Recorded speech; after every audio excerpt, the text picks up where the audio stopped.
The easiest way for me to compare it and liken it is to the lack of representation in regards to black managers, black coaches. Yeah. You know, so if you compare the fact that we always bounce between 5, 6, down to 2, up to 1. Keith Curl was sacked the other day. Alex Dyer left Kilmarnock. I always liken the official situation as very similar, because it seems like there's a bottleneck. There's a progression at a very fast rate almost.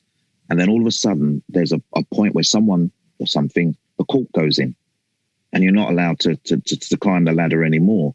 You know, I have the privilege of Joel Maddox attended an event of mine, challenging racism in football. It was a couple of years ago. And we had a real open forum in terms of, we had football stakeholders, we had ex-players, current players, community groups. Everyone you wish to be represented in that environment was in the environment. It was held at the BBC, so it's a massive plug there. And we were all just sitting in a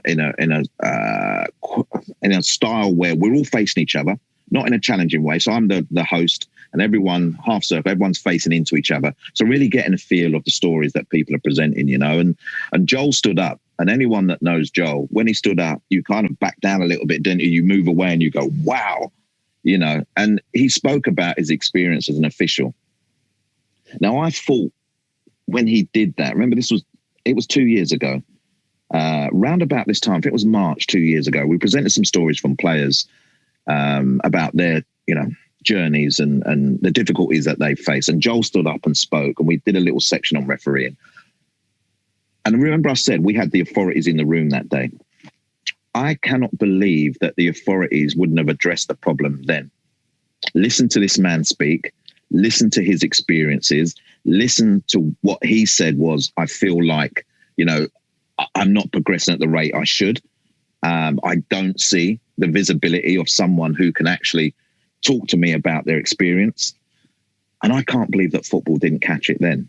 I mean, by the way, we're talking 2018, 2019. I'm trying to forget what year we're in now, but it shouldn't have to have had that nudge then anyway, because you know, like you said, Nave, Uriah Rennie from when? So many years ago. Yeah, and he was a FIFA international official as well. It's not as if he was just, you know, on the lower leagues. This was a high-profile Premier League referee. Exactly. But what I'd like to say is actually that, you know, we see the representation on the pitch. We now don't question representation on the pitch.